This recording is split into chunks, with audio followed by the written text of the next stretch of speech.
Patrick Reed is with us now at the 108th PGA Championship. We'll go ahead and jump right into questions, starting right here on Mike B with Josh. Hey, Patrick, can you just explain what the last month has been like for you since you haven't really played? Has that kind of been a strange feeling for you prepping for a major without tournament play? It's definitely weird. This year, obviously a unique situation. And, with taking that time off since Augusta, it's been just a lot of grinding and preparing. And, it really was kind of one of those that, you finally felt like you could actually properly prepare. Even though I wasn't playing tournament golf, I was kind of doing a lot of things and studying not only my golf game, but also, around the golf course, kind of what is it that we're going to deal with when we come up here. And, I feel like that was something that I'm usually coming into majors a little, tired, even though I would say I'm, tournament ready because I've played a lot of tournament golf, but you don't really actually get to prepare. And so this trip, I was actually able to kind of prepare for this one. And, when I wasn't playing golf, I was able to kind of get away from the game, spend time with family and the kiddos, and just kind of mentally reset and get myself mentally and physically sharp coming in.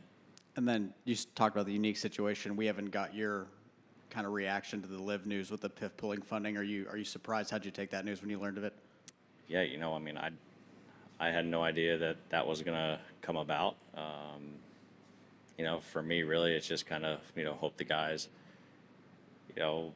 continue playing some solid golf and get their opportunities and, for whatever the future, whatever their future is, kind of, whether it's on DP Tour, try and get back to PGA Tour or wherever they're playing. Hopefully they continue playing some solid golf and, go out there and really just do what they do. Dave? Yeah, Patrick, where do you play most of your golf at home? Carlton Woods. Carlton. It takes a certain mentality to play a course like this and not make a bogey.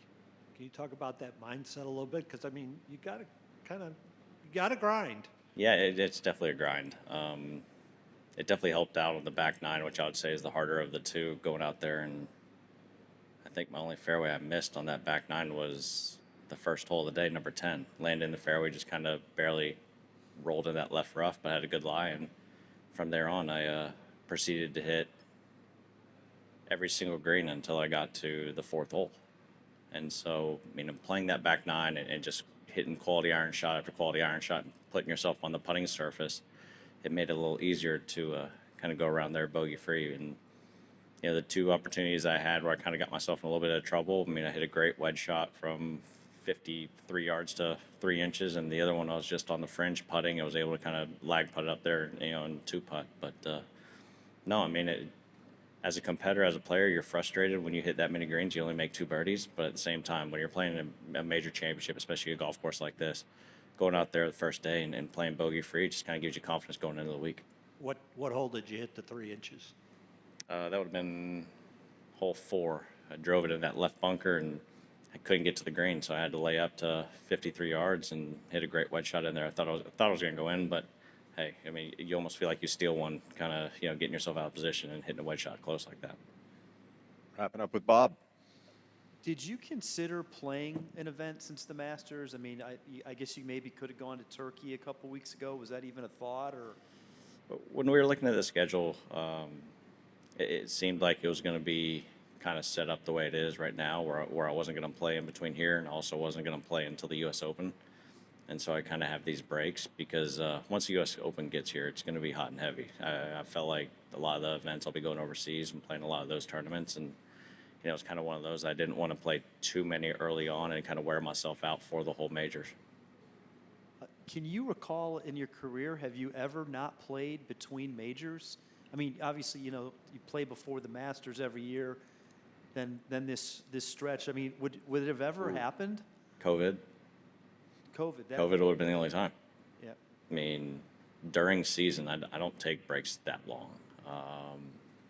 You know me, I'm a competitor. I love to grind, love to be in there playing with the guys. But this year is a little different. And honestly, I enjoyed my time at home. I enjoyed actually getting to grind and prepare and work on things and get ready for this week. And hopefully I can continue the solid play and get myself up there and have a chance late Sunday. And who knows, it might be a new thing.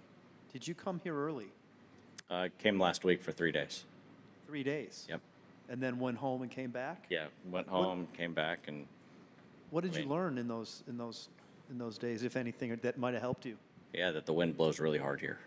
I mean, the 3 days I was here, I felt like we had 3 different seasons. The first day, I mean, it was maybe 70 degrees, but it was blowing 25, 30 miles an hour. The second day, it was hot and still blowing. And then the last day, it was raining all day and it was cold. And I hit a great drive on 10. It hit 7 wood, barely got to the front of the green. So I felt like I saw 3 different types of golf courses. And I mean, I really felt like it helped kind of going into this week because you just never know. You never know with weather, what the wind does or anything like that, what you're going to kind of get yourself a part of.